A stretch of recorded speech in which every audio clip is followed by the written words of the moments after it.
Au sommaire de ce numéro, la montagne sera-t-elle un bon plan de l'été? Les Français préfèrent traditionnellement la mer et l'océan, mais la fraîcheur des sommets les séduit de plus en plus. Encore faut-il évidemment que les stations et les acteurs du tourisme, très voire trop tournés vers les sports d'hiver, répondent aujourd'hui aux besoins de cette nouvelle clientèle. Alors, la montagne sera-t-elle l'un des tubes de l'été? C'est ce qu'on va découvrir en compagnie de François-Xavier Isnik et de ses invités. Bonjour à tous et bienvenue sur les ateliers d'IFTM. Je suis ravi d'être parmi vous. Comme vous le savez, on a repris notre cycle d'émissions sur le tourisme. Vous pouvez d'ailleurs d'ores et déjà nous retrouver sur la web TV du site internet de l'IFTM et sur les réseaux sociaux. Alors on va prendre un peu de hauteur aujourd'hui. On va essayer de savoir si la montagne sera l'un des grands succès de l'été. Et pour en parler avec nous, j'ai le plaisir d'accueillir à ma droite Armelle Solela, que vous avez fondé Switch, une agence de prospective et stratégie spécialisée dans le tourisme. En 2019, Armelle, vous avez publié un ouvrage sur le management et le marketing des stations de montagne, un ouvrage qui fait désormais référence. Enchanté en tout cas d'être avec vous aujourd'hui. Bonjour Armelle. Bonjour. À votre droite, on a le plaisir d'accueillir Alexis Gardy. Alexis, vous êtes le président de Bellambra, l'ancien VVF. Bellambra, c'est aujourd'hui 52 clubs en France et nombre d'entre eux sont situés en montagne. Bonjour Alexis. Bonjour François-Xavier. En face de vous, on a le plaisir d'accueillir également Thomas Saison, directeur marketing et commercial de la Société d'aménagement de La Plagne, grande station de la vallée de la Tarentaise. Bonjour Thomas. Bonjour Xavier. Et puis enfin, c'est un plaisir, Timothée Deroux, vous êtes le président d'Alentour. Alentour est une plateforme de réservation d'activités lancée par la Banque des Territoires. Nombre d'entre elles d'ailleurs sont situées en montagne et l'agence Savoie-Mont-Blanc est partenaire d'Alentour depuis son lancement en 2011. Bonjour Timothée. Bonjour François-Xavier. Avant de parler de la montagne l'été, on va faire un bref bilan de la saison d'hiver qui vient de s'achever. C'est notre première rubrique, la phrase du jour.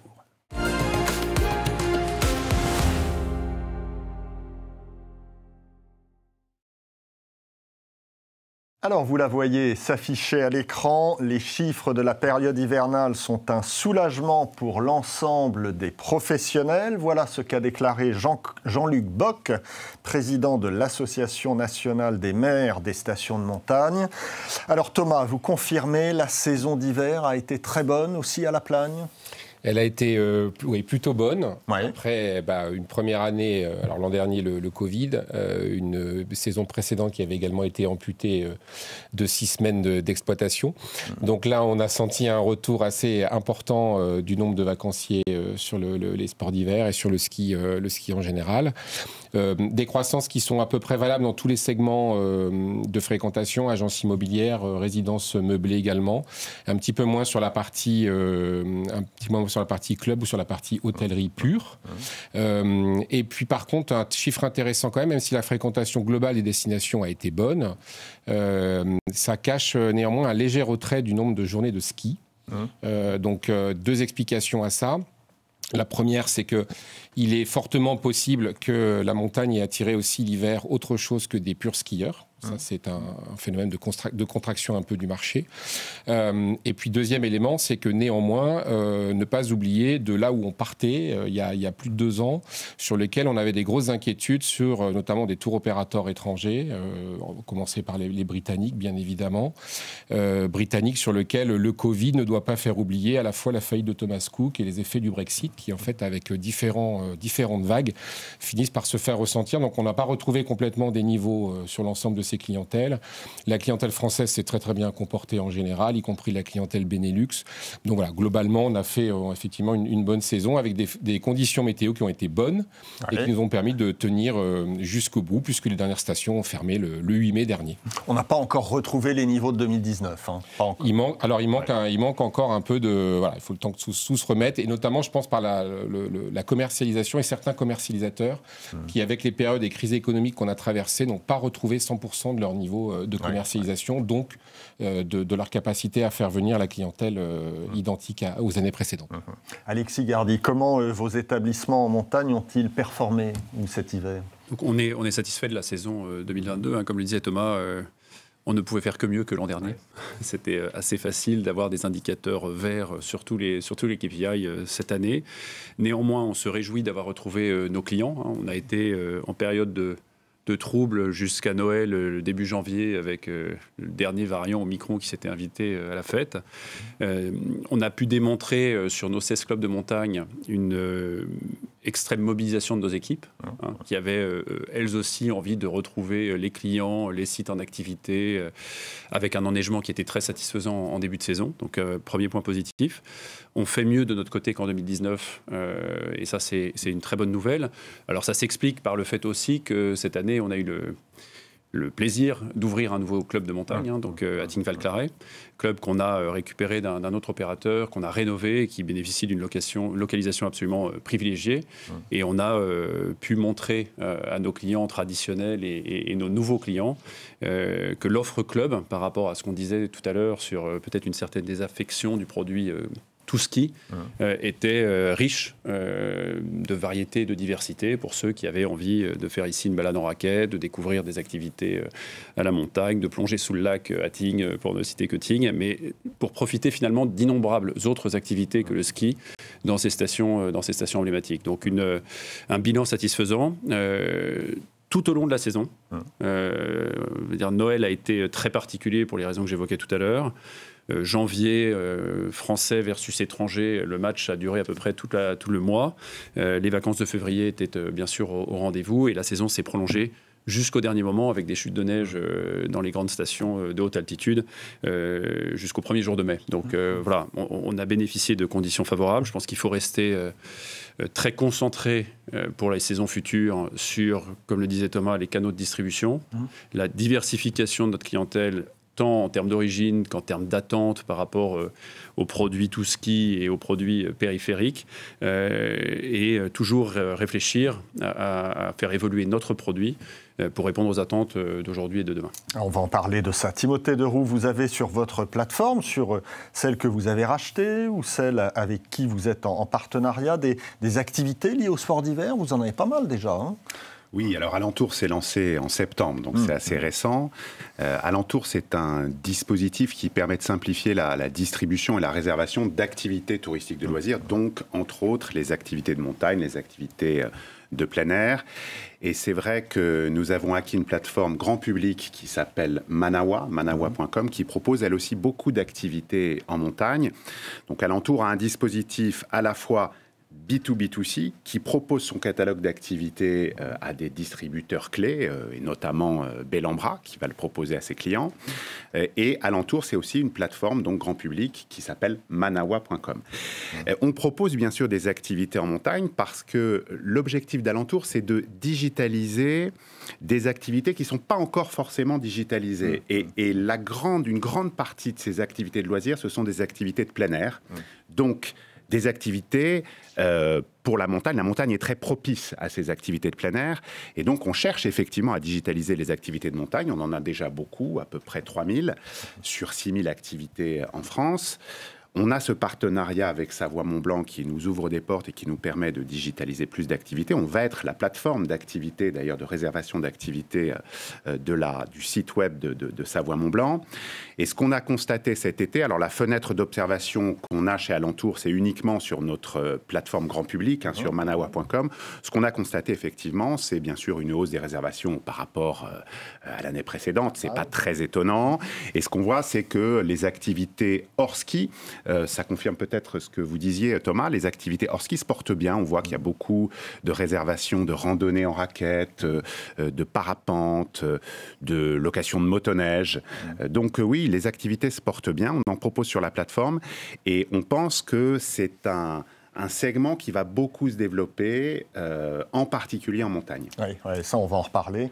Armelle Solélac, on ne va pas se plaindre, c'est une excellente nouvelle, évidemment, pour les professionnels, c'est bons résultats, mais ils illustrent aussi la très forte dépendance des stations quand même à l'activité ski, même s'il y a une diversification des activités. Je crois que le ski représente quand même encore 80% du chiffre de la montagne. C'est beaucoup, c'est peut-être trop encore. Alors, moi, je n'ai pas exactement ces chiffres-là. Ouais. En fait, le poids économique du tourisme en montagne, c'est 20 milliards d'euros, avec une répartition qui est de 10 milliards l'hiver en station de ski et de 10 milliards l'été sur les territoires de montagne. En fait, cette nuance, elle est fine, mais elle est assez importante parce qu'en fait, c'est simplement la répartition des retombées économiques qui n'est pas la même en fonction de la saison. Après, il faut aussi savoir de quoi on parle. Sur les 325 stations de montagne françaises, une station comme Val Thorens, c'est effectivement éminemment dépendante de la neige. Une station comme Chamonix, par exemple, elle fait plus de chiffre d'affaires l'été que l'hiver. Ah, et ça, c'est intéressant. Alors, on a évidemment ce phénomène du réchauffement climatique. Si jamais on a plusieurs hivers de suite avec un faible enneigement, évidemment, le modèle, quand même, est remis en question, ce modèle des stations françaises. Oui, alors c'est évidemment sujet à discussion quand on a plusieurs hivers compliqués, mais c'est pas la première fois. Dans les années 80, on a eu une suite d'hivers très compliqués. Entre 2013, 2014, 2015, on a aussi eu des hivers compliqués et à chaque fois, les stations de montagne, elles ont su rebondir. C'est pas la première crise qu'elles rencontrent. Celle-là, elle était particulièrement forte, c'est certain, mais je crois que d'une manière générale, les acteurs professionnels de la montagne s'adaptent, et si le climat change, eh bien ils s'adaptent aussi. On va voir comment ils s'adaptent justement, et puis on va essayer de voir comment cet été les réservations se comportent. Est-ce qu'il y a des résultats encourageants pour l'été qui vient? C'est notre deuxième rubrique, le chiffre du jour.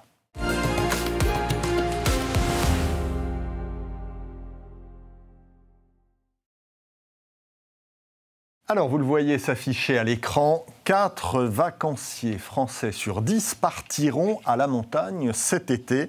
La source de ce chiffre, c'est le baromètre Contour pour l'agence Savoie-Mont-Blanc.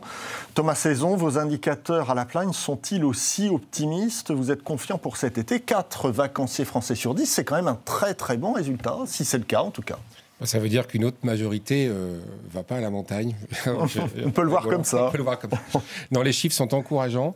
On reste quand même très vigilant sur le sujet parce que la montagne a bénéficié d'abord, il y a 2 ans, d'avoir surtout été la seule destination sur laquelle les Français pouvaient partir en fait en vacances. On se rappelle de cet été du confinement où absolument toutes les destinations moyen et long courrier étaient strictement impossibles. Donc ça a été une aubaine pour la montagne, mais qui est à surveiller. Donc ça a amené effectivement un certain nombre de changements. Ça a certainement permis, grâce à des gros moyens de communication aussi et de promotion qu'on fait, vous avez cité l'agence Savoie-Mont-Blanc, qui a permis effectivement de mettre en lumière et un peu plus de publicité et de communication effectivement sur la destination. Presque une partie des Français ont dû redécouvrir effectivement la montagne à cette occasion. Au-delà, ce que moi j'appelle aussi un peu du summer washing, c'est-à-dire qu'en fait, je pense que derrière, il y a en tout cas un écosystème et un mécanisme qui se met en place, qui est que la destination est attractive et l'ensemble de l'alignement des professionnels, du tourisme, des hébergeurs, des hôteliers et des socioprofessionnels, y compris les prestataires d'activités, a permis en fait de mettre tout ça en mouvement de façon à arriver à l'équation parfaite des vacances. Et si je peux me permettre, François-Xavier, le clin d'œil avec l'instauration du village montagne à l'IFTM, où on est venu dès 2016 chatouiller les autres destinations, surtout en revendiquant que la montagne, c'était aussi des vacances. Il faut donc, et je le répète, ce que je l'avais déjà dit, c'est qu'il faut que la montagne adopte absolument les codes des vacances. Et les vacances de la mer, on les a parfaitement identifiées. On a le portrait robot assez classique. Il faut que la montagne arrive à reproduire exactement les mêmes codes, que ce soit dans le type de pension, d'hébergement, de standards d'hébergement, d'activité. Voilà, typiquement, je sais que les équipes d'Alexis chez Bellambra s'y emploient. Voilà typiquement des produits qui, plus ils se développeront et plus ils seront aussi à même d'accueillir des clients et d'être ouverts l'été, apporteront toute une dimension en fait de vacances dans un territoire qui effectivement est propice au grand air, certainement au repos, à la prise de recul et de hauteur, qui aujourd'hui est une destination bon marché. la montagne d'été. On est quand même sur des ratios de yield management plutôt de 1 à 10 pour un hébergement d'une certaine typologie entre l'hiver et l'été, et qui, dans les prochaines années, pourrait aussi être une destination refuge pour fuir peut-être la canicule des villes. Ça, c'est une évidence. Il fait quand même bien meilleur dans nos destinations l'été que sur la Côte d'Azur à 35 ou 36 degrés. Donc voilà un petit peu les éléments qui pourraient continuer de confirmer, en tout cas de transformer l'essai.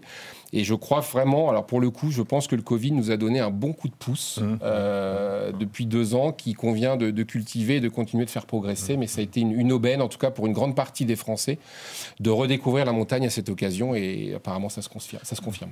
Alexis Gardy, comment se comportent les réservations à date pour vos établissements Belandbras? D'abord, est-ce que tous vos établissements seront ouverts cet été en montagne? Alors, on va ouvrir 14 de nos villages sur 16. Donc la quasi-totalité de nos villages seront ouverts. On en a 2 qui sont en travaux de rénovation, donc pour moderniser l'offre et le produit. Mais ça fait partie de notre modèle d'opérateur de club d'être ouvert sur les 2 saisons, saison d'hiver et saison d'été. Il n'est d'ailleurs pas tellement envisageable, d'un point de vue économique, de n'ouvrir que sur les quelques mois de la saison d'hiver. C'est très difficile de faire tourner l'équation d'ensemble avec une ouverture aussi resserrée, en restant dans des prix, on va dire, compétitifs. Donc c'est important pour nous que ce modèle soit vraiment appuyé sur ses 2 jambes. Pour ça, il faut bien entendu considérer le produit montagne-été comme un produit à part entière. Tant d'un point de vue offre et définition des contours de l'offre, en innovant, en proposant des nouvelles activités. On parlait tout à l'heure des activités hors ski, mais c'est valable également sur l'été. Cet été, par exemple, sur 4 de nos clubs, nous allons intégrer des randonnées sur 3 niveaux avec des accompagnateurs certifiés, avec 3 départs par jour pendant 5 jours. Donc intégrés aux prestations club d'activités sportives, de découverte de la destination, de la station et des montagnes alentours pour bénéficier de ces vacances au grand air. Donc il faut être sans arrêt sur cet enrichissement de la proposition de valeur. Et moi, je bataille assez fortement en interne pour lutter contre la destination bon marché ou low cost. J'ai visité l'été dernier la totalité de nos sites de montagne. Je n'ai pas vu une destination low cost. Je n'ai pas vu une offre low cost. J'ai vu des familles en vacances qui avaient sans doute fait, en particulier dans un contexte très spécifique l'an dernier, une semaine de vacances en plus. Pour ceux qui peuvent se le permettre. C'est souvent d'ailleurs une semaine de vacances en plus que ce qu'on peut faire sur le littoral. Et du coup, il faut s'inscrire dans cette demande et dans cette diversité d'activités, d'offres et de produits. On le voit aussi dans les rénovations qu'on est en train de faire. On ne peut plus faire des projets design ou déco uniquement avec du rouge et du bois, pour être très caricatural. Il faut aussi penser un produit designé pour tourner l'hiver avec son côté doudou, cocoon, chaleureux et tous les qualificatifs que vous associez à l'hiver et au feu de cheminée, mais aussi accessible et fonctionnel l'été pour être plus ouvert sur la station, plus ouvert sur les partenaires, parce que ça ne se fera jamais seul, cette destination été. Aujourd'hui, vous êtes optimiste là, sur les réservations de l'été? Alors ce qu'on voit, c'est qu'on est dans un phénomène last minute très marqué. Oui, c'est ça. Très marqué. Donc si je regarde par rapport à ce qu'on faisait en 2019, on court un peu derrière, mais si je regarde par rapport à ce qu'on est, même période en 2021, où les ventes l'an dernier étaient enfin ouvertes, on avait réouvert l'activité à partir de la fin du mois d'avril et le calendrier de déconfinement, on est totalement en ligne avec cette montée en puissance rapide. Donc moi je suis assez confiant, et on travaille beaucoup sur la mise en avant de ce produit montagne-été comme une alternative à des destinations plus courues de littoral ou comme un complément d'offre par rapport à des parcours croisés entre résidence secondaire d'un côté, séjour chez des amis ou des cousins et une offre montagne extrêmement riche et diversifiée. Timothée Deroux, comment voyez-vous, cette saison estivale qui s'annonce? Est-ce que vous avez des tendances, des bonnes tendances encourageantes? Oui, on a des très bonnes tendances, même si les activités, là, pour le coup, elles se réservent carrément à la dernière minute, parce qu'elles sont très dépendantes de la météo. mais on voit les week-ends, les longs week-ends approcher, où certains sont déjà passés. Et la montagne et les activités, par essence, ça existe toute l'année. C'est pour ça que je pense que la fenêtre d'observation des activités est une bonne fenêtre pour voir les réservations, et les tendances sont excellentes. Les tendances sont excellentes sur les courts week-ends. Il y a beaucoup d'activités qui sont réservées en montagne, en forte progression par rapport à l'année dernière. Forte progression, bien sûr, par rapport à l'année difficile qu'on a connue en 2020. Et on voit aussi que c'est ouvert, je reviendrai peut-être dessus après, mais c'est ouvert à une clientèle qui n'est pas forcément, d'ailleurs, une clientèle ultra sportive. C'est ça ce qui est bien en montagne. On a des activités comme le canyoning et le rafting, qui exigent quand même d'être assez toniques. Mais on en a d'autres, comme les randonnées, effectivement, où on n'a pas besoin d'être ultra sportif, même s'il faut être en bonne santé, bien sûr. Donc oui, il y a une progression des réservations. Les activités les plus réservées aujourd'hui, c'est le parapente à Annecy, le rafting à Samoins et le canyoning en général. Oui, des belles activités. Ça fait des envieux, évidemment. Armelle Soleylac, avec le Covid, la montagne est devenue une sorte de destination refuge, comme disait Thomas. Est-ce qu'elle profite plus généralement d'un changement de comportement des touristes antérieur au Covid, d'ailleurs? Oui, alors je crois que comme l'a dit Thomas, 2020 ça a été un peu une année pivot et finalement il y a eu un changement dans l'imaginaire collectif, où il y a en tout cas un amorçage de changement dans l'imaginaire collectif, puisque jusqu'à présent la montagne, particulièrement l'été, était perçue comme une destination avec beaucoup d'activités à sensation, très sérieuses, parfois un peu musclées physiquement, et peu à peu le public découvre qu'on peut au contraire avoir des activités physiques très douces. Je pense au Yoga Festival de Chamonix par exemple, à toutes les activités de spa et d'eau, mais aussi des activités multiculturelles. Je pense notamment à des festivals de films à Annecy, à Aix-les-Bains, mais aussi des DJ sets dans des alpages à la Clusaz, ou encore à du street art à Moutier, ou dans un style très très différent, tout ce qui tourne autour du baroque dans le pays du Mont Blanc. Donc on voit que on peut satisfaire comme ça des offres très très différentes et très riches culturellement et intellectuellement. Oui, justement, on va essayer de voir comment les destinations montagne s'adaptent à ces nouveaux comportements des clients. C'est notre troisième rubrique, le débat.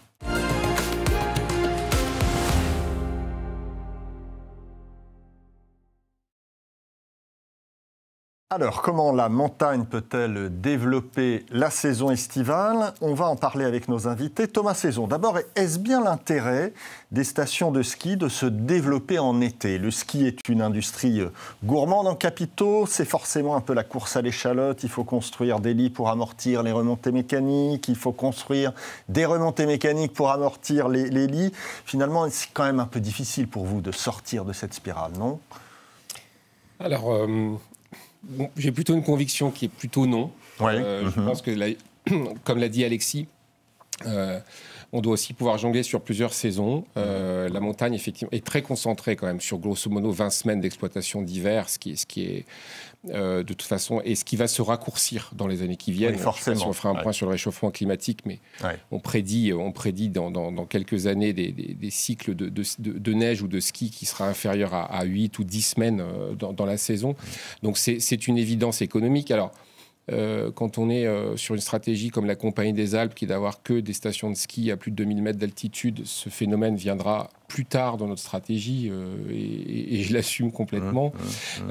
Après, dans les mouvements qu'il y a pu y avoir pour d'autres stations qui ont plus de difficultés d'enneigement, j'allais dire que le mouvement est déjà en marche dans la reconversion, et c'est tant mieux parce que ça permet, je pense, à chacun de trouver, moi je suis une conviction, ça permet finalement une forme de spécialisation des stations. C'est-à-dire que on ne peut pas tous être multigénéralistes. C'est pas quelque chose qui ne va pas. C'est ce que d'ailleurs le tourisme en général ne fait pas. Quand on prend des tours opérateurs ou des compagnies aériennes, il y a des spécialisations, il y a des destinations, on est spécialisé sur des destinations. Je crois un peu à la vertu de cette spécialisation forcée pour d'abord, alors forcément plutôt les basses et les moyennes stations aujourd'hui qui cherchent un moyen de reconversion, mais avec succès, encore une fois. Quant aux grandes stations, elles ont devant elles plusieurs enjeux. Les capitaux, c'est vrai, Ça demande des investissements de plus en plus lourds, mais pas tellement pour maintenir l'activité ski, mais pour satisfaire une clientèle qui, de toute façon, est de plus en plus exigeante sur ce produit ski, comme l'est la consommation en général. Elle l'est de plus en plus vis-à-vis des hôtels, des clubs de vacances, elle l'est vis-à-vis des remontées mécaniques, toujours plus vite, toujours plus haut, toujours plus fort. Donc finalement, et quand on a fait ces gros investissements-là, on arrive finalement à un standard, même pas à une excellence, on arrive à un standard parfois européen, dont on est souvent comparé parfois à l'Autriche ou à la Suisse, qui bénéficient aussi de moyens considérables en investissement. Donc ça, c'est un des points qui, pour nous, constitue la majorité de l'investissement, c'est le parcours client et la facilité du parcours client pour atteindre tout simplement un basique, qui est l'accès au ski le plus vite possible. Et puis, le côté quand même vertueux de tout ça, c'est de plus en plus réfléchir, et on le fait de façon très sérieuse, à ce que les investissements, aujourd'hui, quand ils portent sur l'hiver, soient également exploités en été, et vice-versa. Ouais. C'est très important dans les cycles, ne serait-ce que d'amortissement ou de réflexion. Aujourd'hui, il y a des possibilités infimes de pouvoir quand même trouver des moyens d'investir intelligemment pour que ça serve sur l'ensemble des saisons. Alors la montagne 4 saisons, certains en parlent, c'est encore une revendication un peu vaine. 2, ce serait déjà très très bien. Voilà, 2, peut-être 3, si on arrive à faire une intersaison de mai-juin qui s'estompe de plus en plus, et de se dire que finalement un bon créneau d'octobre à septembre, ce serait déjà une belle opportunité mondiale, ce qui nous placerait finalement à peu près sur la même durée qu'un littoral, en termes de durée d'exploitation. Voilà les enjeux. Donc, il n'y a pas de... Alors, les grands slogans du ski, c'est que le tout ski, c'est fini, mais sans le ski, tout est fini aussi. Et puis, la France, comme l'a dit Armelle tout à l'heure, et plus de 300 stations de ski, reste quand même une destination majeure du ski français. Et c'est bien sûr sur cet étendard-là, qu'on continue à développer l'offre ski et l'appétence des marchés français, des marchés proches, mais également aussi des marchés plus lointains, qui fréquentent la France pour son offre ski, qui est une des plus attractives au monde. Oui. On dit quand même que les stations françaises sont un peu plus réticentes à ce tourisme 4 saisons que leurs homologues européennes. On dit qu'en France, on freine un peu des cas de fer sur ce tourisme 4 saisons. Est-ce que vous sentez ça, vous, ou pas ? Une seule réponse à ça, la démonstration par la preuve. Moi, j'y suis très attaché sur le territoire de la Plagne, et les différents éléments qu'on a pu mettre en place pour travailler sur un printemps de destination ou sur l'été a fait ses preuves de pouvoir attirer effectivement des clientèles en appétence de l'été.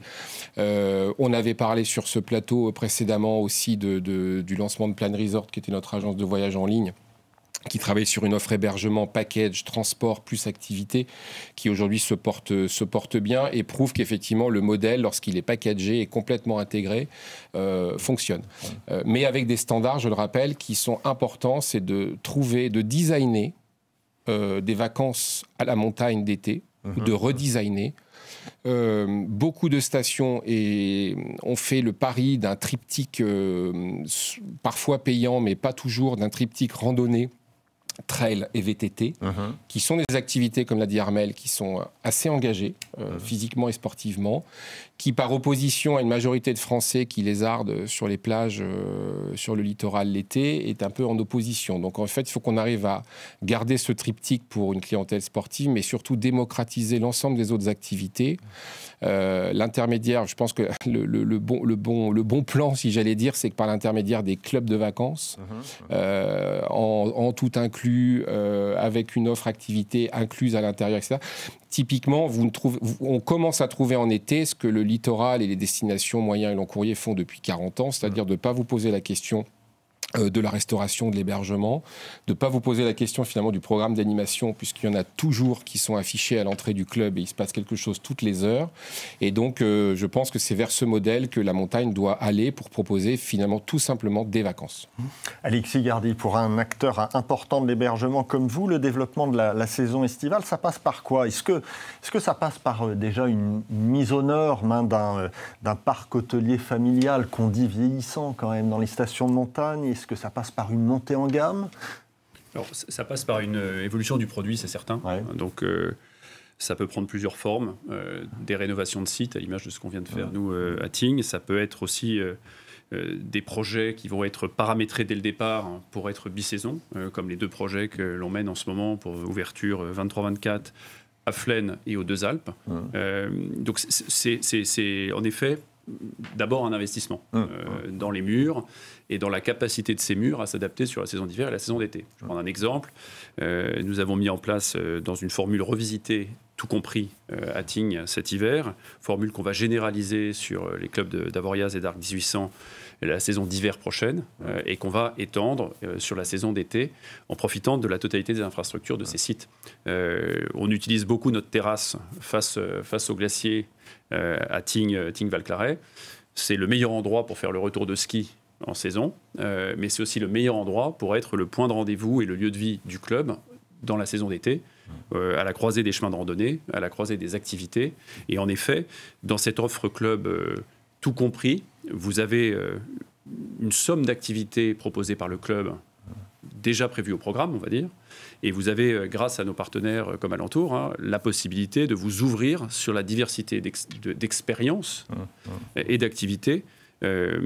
Cette année, c'est le canyoning et le rafting. L'année prochaine, j'espère que ce sera autre chose. Ça veut dire qu'on peut aussi adapter cette offre à l'évolution des attentes et, d'une certaine façon, à l'évolution de la clientèle sur ces destinations. Donc il faut à la fois travailler le produit, le hard, les murs, les infrastructures. Il faut travailler le programme d'animation. Il faut, je pense, surtout travailler ensemble pour, à la fin de la journée, se dire comment on arrive à utiliser de la manière la plus efficiente possible l'ensemble des investissements qui sont déployés dans ces stations pour l'hiver et l'été et pour la plupart des utilisateurs. Je pense que le Covid a aussi appris aux différents opérateurs pendant 2-3 ans que c'est pas parce qu'on était face à face d'un côté ou de l'autre de la rue qu'il fallait pas travailler ensemble à l'amélioration de cette destination montagne. Et de ce que je peux sonder dans le marché ici ou là, je pense qu'on en a tous très envie. Voilà. Donc il faudra le garder encore quelques années. Timothée Deroux, comment on adapte l'offre d'activité montagne au développement d'une saison estivale? Est-ce qu'il faut davantage de diversité? Est-ce qu'il faut des offres mieux packagées? Comment on fait? Alors d'abord, les activités, c'est vraiment un maillon qui est plébiscité par les Français. Donc il y a une étude Odoxa qui est parue qui dit que 77% des Français ont pratiqué une activité de plein air en 2021. Bon, c'est énorme. Donc si on veut qu'une destination s'ouvre et attire, soit plus attractive, là je parle de mon domaine, les activités, il faut évidemment que ces activités soient assez diverses, et notamment en montagne, qu'on ne donne pas uniquement l'image d'activités ultra sportives. C'est un peu ce que je disais tout à l'heure. Donc, Alexis, je disais rafting et canyoning, là c'est pour les petits week-ends qui arrivent, mais je pense que sur l'été, j'ai pas encore les chiffres de réservation, mais ce qu'on voit sur la plateforme grand public Manawa, c'est que l'activité la plus réservée, c'est des activités de guide, de randonnée, de VTT, VTT électrique aussi. Donc un tourisme plus doux, déjà. Voilà, exactement. Un tourisme plus doux. Et je pense que c'est un des moyens importants de rendre la montagne attractive et accessible à tous. C'est effectivement de développer un pôle d'activité qui ne soit pas uniquement réservé à ce qu'on a comme image de la montagne. C'est des activités ultra sportives qui sont géniales, mais qui ne sont pas forcément ouvertes à tout le monde. Alors, bien sûr, il faut être en bonne santé, mais on peut pratiquer en fait des activités en montagne l'été assez facilement et de façon douce, comme vous dites. Je pense que ça, c'est un axe très fort de développement de cette destination, et c'est ce qu'on fait et c'est ce qu'on met en avant avec l'agence Savoie-Mont-Blanc. Armelle Solela, qu'est-ce que la montagne l'été peut attirer une clientèle jeune qui a un peu déserté la pratique du ski en raison du coût élevé des sports d'hiver? Ça coûte cher, très cher aujourd'hui, et qui a peut-être, en tout cas cette clientèle jeune, elle a peut-être envie aussi de moments plus festifs. Est-ce que la montagne l'été peut être adaptée à ces besoins-là? Oui, absolument. Alors, je rejoins ce que disait Thomas sur la spécialisation de certaines destinations. Certaines peuvent être vraiment spécialisées sur des aspects festifs, d'autres sur d'autres thématiques. Il y a des jeunes qui ont envie de faire la fête, mais il y en a aussi qui ont envie de calme. Juste pour rappel, on a quand même dans la clientèle été une majorité de 18-40 ans et de plus de 60 ans. Il y a un trou dans la raquette entre les 40 et 60 ans. Donc du coup, les motivations sont sont pas les mêmes et les besoins et les attentes sont pas les mêmes. Et ce qui est aussi intéressant, c'est de voir qu'on a une majorité de clientèle qui part en couple sans enfants. Quand on analyse un peu précisément ces chiffres-là. En tout état de cause, il y a 3 motivations pour partir en montagne et elles sont spécifiques sur le créneau le segment des 18-40 ans. C'est le besoin d'autonomie, la vitalité et le besoin de sens. Alors, le besoin de sens, il a été encore accru avec la crise sanitaire. Ça s'est développé extrêmement fortement. Et l'autonomie, ce qui est intéressant, c'est qu'on a, selon les études, entre 81% et 86% de la clientèle qui déclare vouloir pratiquer une activité sans accompagnement, donc sans guide ou sans moniteur. Et la montagne, elle a un panel d'activités qui est très important, qu'on peut pratiquer justement sans nécessairement avoir un accompagnement physique. Ça peut être soit digital, soit pas d'accompagnement du tout. Donc oui, pour les jeunes, il y a une épingle. La montagne peut tirer son épingle du jeu. Ouais. Ouais, très clairement. En tout cas, besoin de sens, besoin de nature. On voit que la montagne en été peut satisfaire l'évolution des comportements, très clairement, des clients. Donc ce sera sans doute l'un des tubes de l'été. Ça l'a été en 2021. Il y a eu des très bons résultats en 2021. Mais en 2022, ça risque d'être encore le cas. Donc on attend de voir ça en tout cas avec intérêt. Nous arrivons au terme de cet épisode des ateliers d'IFTM. Je remercie évidemment nos 4 intervenants. Merci à vous 4. Je remercie les internautes qui nous ont suivis. On se donne rendez-vous très bientôt pour une nouvelle édition. Et pour être prévenu en temps réel de toutes les nouveautés et du programme des ateliers d'IFTM, je vous invite à vous abonner à nos réseaux sociaux @IFTM ainsi qu'à notre newsletter. Je vous souhaite une très bonne fin de journée et je vous dis à très bientôt.